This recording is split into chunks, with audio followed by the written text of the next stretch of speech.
अस्सलाम वालेकुम व्यूअर्स, मेरे खैरियत से होंगे। लास्ट वीडियो में हमने कंप्यूटेशनल थिंकिंग का टॉपिक जो है उसका ओवरव्यू देखा था और उसके देखे थे एक ओवरव्यू के जरिए। आज हम इसकी जो है वो डिटेल में पढ़ेंगे कि डीकम्पोजिशन क्या है, पैटर्न रिकॉग्निशन, जनरलाइजेशन, एब्स्ट्रैक्शन और एल्गोरिदम कैसे डिजाइन करते हैं। डीकम्पोजिशन को सबसे पहले देखते हैं। Decomposition is breaking down complex problem into smaller one manageable parts।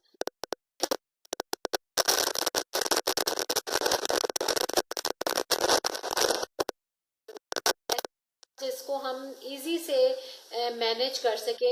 If you can break down a big problem into smaller problem, you can solve them easily. Decomposition is an important life skill. Decomposition जो है आपकी जिंदगी की एक बहुत अहम skill है। ये आपको डायग्राम में जो है वो नजर आ रहा है डिकम्पोजिशन का प्रोसेस। ये देखें जी, स्मॉलर पहले बिग प्रॉब्लम था, उसको दो स्मॉलर प्रॉब्लम में डिवाइड किया और फिर इन स्मॉलर प्रॉब्लम को मजीद मैनेजेबल पार्ट्स के अंदर डिवाइड करके और फिर इसको जो है वो सॉल्व कर लिया जाता है। एग्जाम्पल इसकी क्या है जी, we want to host a holiday dinner.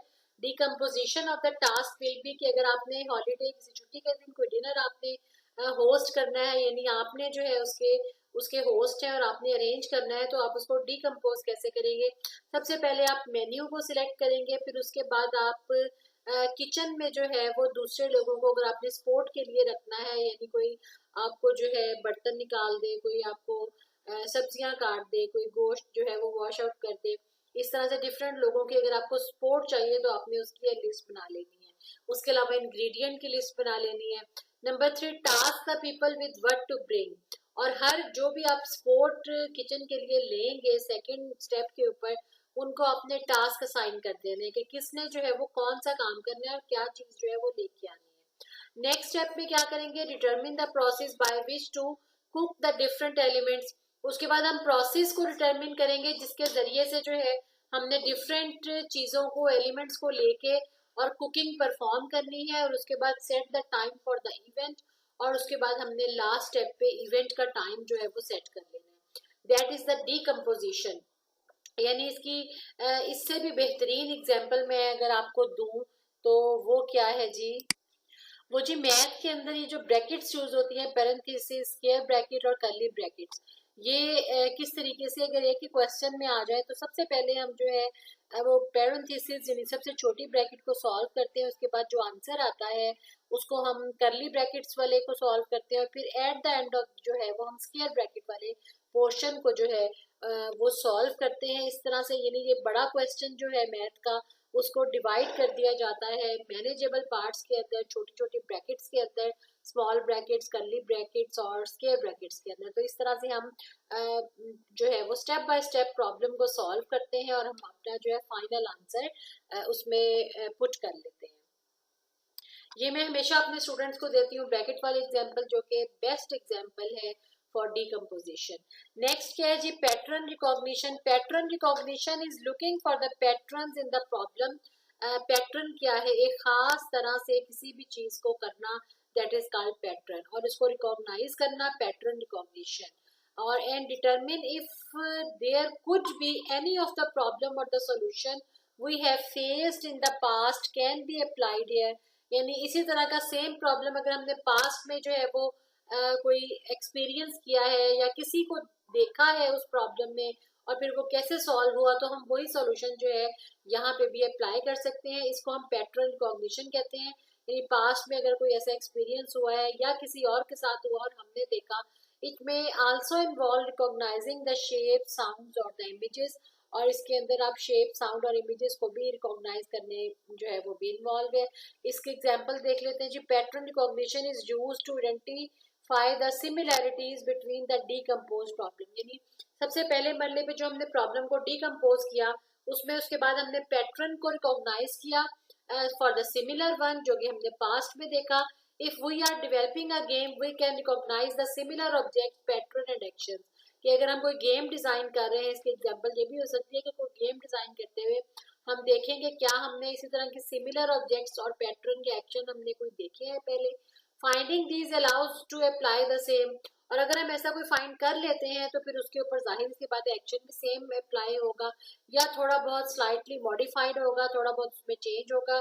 Approach which makes our solution more efficient, और अगर हम इस अप्रोच को यूज करेंगे पैटर्न रिकॉग्निशन की तो ये हमारे सॉल्यूशन को मोर एफिशिएंट बना देगा, जो कि ज्यादा आसानी के साथ हमारा प्रॉब्लम को सॉल्व कर सके। राइट, एक उसने पॉइंट दिया है जी, patterns are the laws of the nature and life that present themselves in all the discipline of life.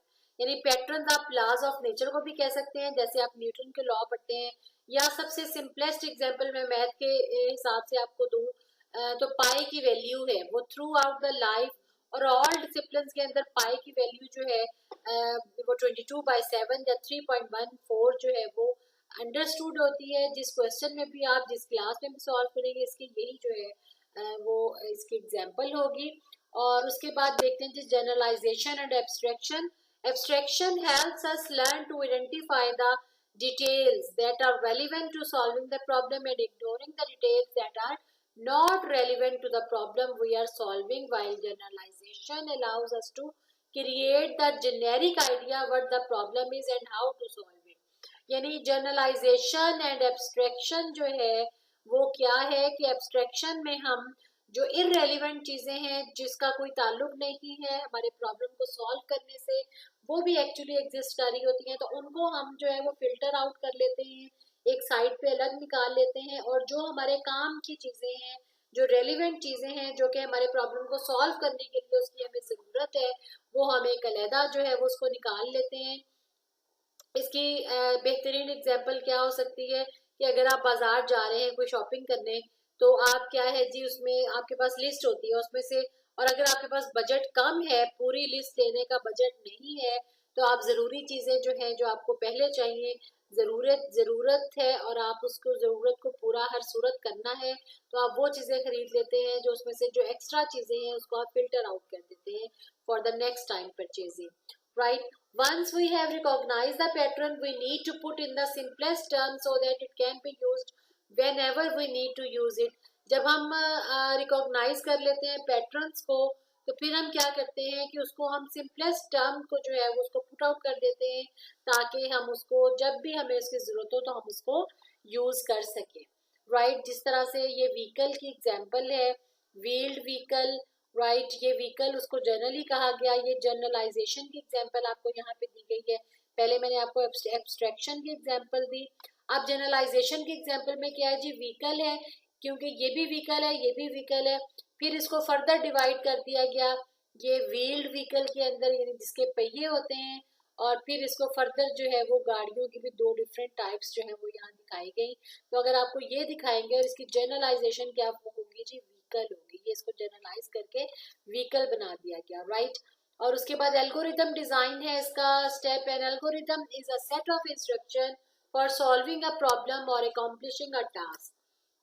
यानी एक एल्गोरिथम क्या है, सेट ऑफ इंस्ट्रक्शंस होता है। जब आप किसी भी कंप्यूटर को कोई काम परफॉर्म करने के लिए देते हैं तो उसको आप स्टेप बाय स्टेप प्रोसीजर बताते हैं, तो वो स्टेप बाय स्टेप प्रोसीजर जो है, इंस्ट्रक्शंस जो है वो क्या है, एल्गोरिथम कहलाएगा। उसका पर्पस क्या होता है, कोई भी टास्क कंप्लीट करने के लिए। In simple words we can say that an algorithm is a sequence of instruction or the steps that can be followed by the humans and the computers to complete a specific task. तो simple words के अंदर हम क्या कह सकते हैं कि algorithm जो है वो एक सीक्वेंस ऑफ इंस्ट्रक्शन है, सेट ऑफ इंस्ट्रक्शंस है, जो कि ह्यूमन बीइंग को या कंप्यूटर्स को दिया जाता है कोई भी खास टास्क को परफॉर्म करने के लिए।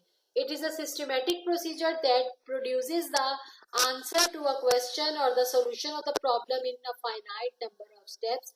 और ये क्या है, सिस्टमैटिक प्रोसीजर होता है जो कि हमें आंसर प्रोवाइड करता है किसी क्वेश्चन का, या हमें सॉल्यूशन देता है किसी भी प्रॉब्लम का, और उसके नंबर ऑफ स्टेप्स जो है वो ऑब्वियसली फाइनाइट होंगे, क्योंकि अगर वो फाइनाइट नहीं होंगे यानी महदूद होंगे, या 4-10 जितने भी हो, चाहे ज्यादा हो, लेकिन वो एट द एंड कहीं ना कहीं खत्म होंगे, इनफाइनाइट यानी लामहदूद जो है वो नहीं होंगे।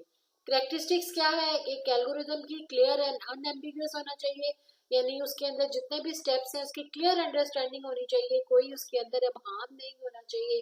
अनएम्बिगुअस का मतलब है कि कोई उसके अंदर कंफ्यूजन नहीं होनी चाहिए। और उसके अलावा वेल डिफाइंड इनपुट्स होनी चाहिए। Inputs of N algorithm should be well defined, यानी जो भी हम जैसे आप कोई चीज कुक कर रहे हैं उसके लिए इनपुट्स क्या होंगे, उसके इंग्रेडिएंट्स होंगे सारे के सारे। इसी तरह से उसने कहा कि अगर किसी भी किस्म का जो प्रॉब्लम है उसका एल्गोरिदम लिखने के लिए वेल डिफाइंड आपके पास इनपुट्स होनी चाहिए, और आउटपुट भी उसी लिहाज से क्लियरली डिफाइंड होनी चाहिए कि अगर आप कोई भी प्रॉब्लम सॉल्व कर रहे हैं तो उसका आंसर, उसका आउटपुट आपके पास क्या आएगा। फाइनाइटनेस क्या है जी, the algorithm should terminate after a finite time. जैसे मैंने आपसे कहा, चाहे उसके स्टेप्स ज्यादा हो, चाहे 100 हो, 1000 हो, लाख हो, लेकिन वो फाइनाइट होंगे, यानी काउंट करने के काबिल होंगे। ये नहीं कि लामहदूद होंगे और वो कभी खत्म ही नहीं होगा। ऐसा प्रोसीजर जो कभी खत्म ही ना हो वो कभी भी आपको आंसर प्रोवाइड नहीं करता। इसलिए एल्गोरिदम जो है वो फाइनाइट होना चाहिए। उसके बाद फिजिबिलिटी क्या है जी, फिजिबल होना चाहिए। The algorithm must be a simple, generic and practical so that it can be executed with the available resources। कि आपके पास जो एल्गोरिथम आप लिखा है, आपने ये चूज किया है, उसको सिंपल होना चाहिए, जेनेरिक यानी सबके लिए एक होना चाहिए, और प्रैक्टिकल होना चाहिए, इम्प्लीमेंट जो किया जा सके, और आपके पास जितनी भी अवेलेबल रिसोर्सेज हैं उनको यूज करते हुए जो आपने स्टेप्स जो है वो क्रिएट करने हैं। और जो लैंग्वेज है वो इंडिपेंडेंट होनी चाहिए। The algorithm must be programming language independent, यानी कि आप जो एल्गोरिदम है वो जरूरी नहीं किसी खास लैंग्वेज के लिए बनाया जाए, आपने जेनेरिक बनाना है और कोई भी लैंग्वेज उसके अंदर जो है वो यूज की जा सकती है। नेक्स्ट टॉपिक में हम देखेंगे जी टाइप्स ऑफ एल्गोरिदम क्या होती है, कैरेक्टरिस्टिक्स क्या होती हैं, और एल्गोरिदम की टाइप्स में किस तरह का डाटा किस तरह से लिया जाता है। चैनल पे नए हैं तो चैनल को सब्सक्राइब कर लें, बेल आइकन को ऑल नोटिफिकेशन पे जरूर प्रेस कर लीजिएगा ताकि हमारी नई आने वाली वीडियो जो है वो आप तक सबसे पहले पहुंचे। नेक्स्ट वीडियो तक अल्लाह हाफिज।